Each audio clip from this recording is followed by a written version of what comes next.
বিসমিল্লাহির রহমানির রহিম। আসসালামু আলাইকুম ভিউয়ার্স, আমি ডক্টর কাজী মোহাম্মদ রাকিবুল হাসান। আপনাদের সবাইকে স্বাগত আমার চ্যানেল বোন এন্ড জয়েন্ট কেয়ার সেন্টারের পক্ষ থেকে। আপনারা একই সাথে আমাদের কন্টেন্টগুলো ইউটিউব চ্যানেল এবং ফেসবুকে দেখতে পাবেন। আমরা আজকে কথা বলবো এসিএল ইনজুরি নিয়ে। সব এসিএল ইনজুরিতে কি অপারেশন লাগে? আমাদের অনেকের মনে এই প্রশ্ন থাকে যে এসিএল ইনজুরি হলেই বোধহয় অপারেশন লাগে, বা অনেকে আবার মনে করে এসিএল ইনজুরি হলে অপারেশন না করলেও ভালো হয়ে যায়। আজকে এই বিষয়টা নিয়ে আমরা জানবো। আমাদের শুরু থেকে শেষ পর্যন্ত থাকুন, আশা করি আপনারা উপকৃত হবেন। তো আসুন আমরা একটু দেখে নিই আসলে এসিএলটা কি। আমরা জানি আমাদের হাঁটুর ভিতরে দুটো লিগামেন্ট থাকে, সামনেরটাকে বলি আমরা এসিএল, পিছনেরটাকে বলি পিসিএল। এছাড়াও দুই পাশে এলসিএল এবং এমসিএল আরও দুটো লিগামেন্ট থাকে। এবং এসিএল ইনজুরিটা খুব কমনলি হয় খেলতে গেলে, স্পোর্টস ইনজুরি, ফুটবল খেলতে গেলে বা ক্রিকেট খেলতে গেলে, অথবা মোটরসাইকেল অ্যাক্সিডেন্ট, মোটর ভেহিকেল অ্যাক্সিডেন্টে যখন হাঁটুটা এইভাবে মোচড় খেয়ে যায় বা ঘুরে যায়, তখন এসিএল ইনজুরিটা খুব কমনলি হয়। তাহলে আসুন এসিএল ইনজুরিতে হলেই কি অপারেশন লাগবে কি লাগবে না, এই বিষয়টা একটু বোঝার চেষ্টা করি।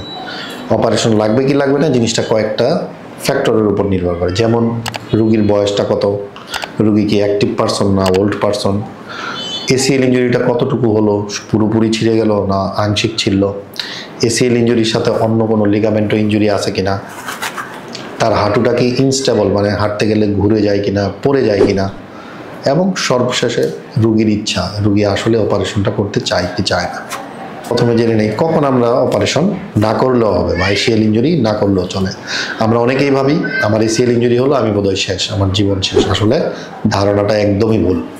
যদি আপনার এসিএল ইনজুরিটা এমন হয় যে পার্শিয়াল টিয়ার আমরা বলি, অল্প একটু ছিঁড়লো এবং আপনার হাঁটুটা স্টেবল, আপনার হাঁটুটা ঘুরে যায় না সরে যায় না, তাহলে আমরা অপারেশন না করেও অবজারভেশনের মাধ্যমে চিকিৎসা করতে পারি, ফিজিওথেরাপি দিতে পারি, এক্সারসাইজ করতে পারি, এবং ব্যথা হলে ব্যথার ওষুধ খেয়ে আমরা সেটাকে চিকিৎসা করতে পারি।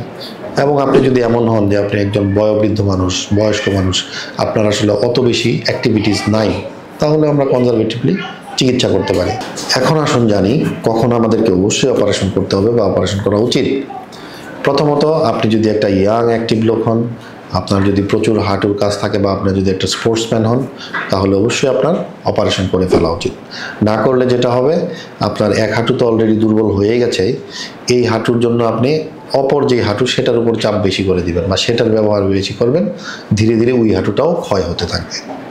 দ্বিতীয়ত, যদি এমন হয় আপনার এসিএলটা সম্পূর্ণ ছিঁড়ে গেছে, মানে কমপ্লিট টিয়ার, তাহলে অবশ্যই আপনার হাঁটুটা আর স্টেবল নেই, আনস্টেবল হয়ে গিয়েছে, তাহলে অবশ্যই আপনাকে অপারেশন করতে হবে।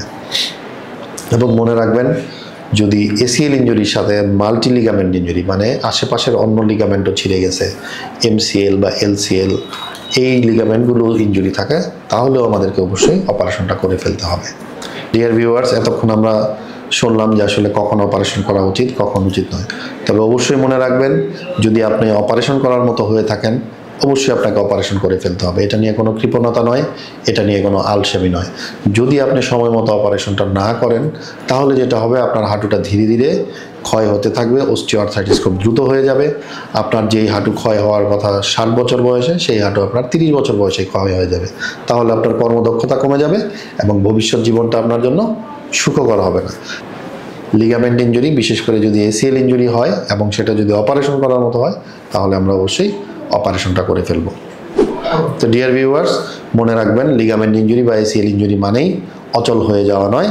আপনার একটা সঠিক সিদ্ধান্ত এবং সঠিক চিকিৎসার মাধ্যমে আপনি পুনরায় আবার সচল হতে পারেন। তাই লিগামেন্ট ইনজুরি হলে ভয় পাওয়ার কিছু নেই। আপনি একজন ভালো বিশেষজ্ঞ আর্থ্রোস্কোপিক সার্জনের শরণাপন্ন হন, এবং যদি সে আপনাকে অপারেশন করতে বলে, নির্দ্বিধায় অপারেশন করে ফেলুন।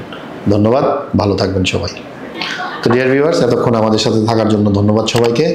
আপনারা আমাদের পাশে থাকবেন, আমাদের চ্যানেলটি লাইক, কমেন্ট, শেয়ার দিবেন, এবং আপনাদের কোনো কিছু জানার থাকলে আমাদের কমেন্টের মাধ্যমে জানান। আমরা চেষ্টা করব তার সঠিক উত্তর দেওয়ার, আমরা চেষ্টা করব আপনাকে একটা সুপরামর্শ দেওয়ার।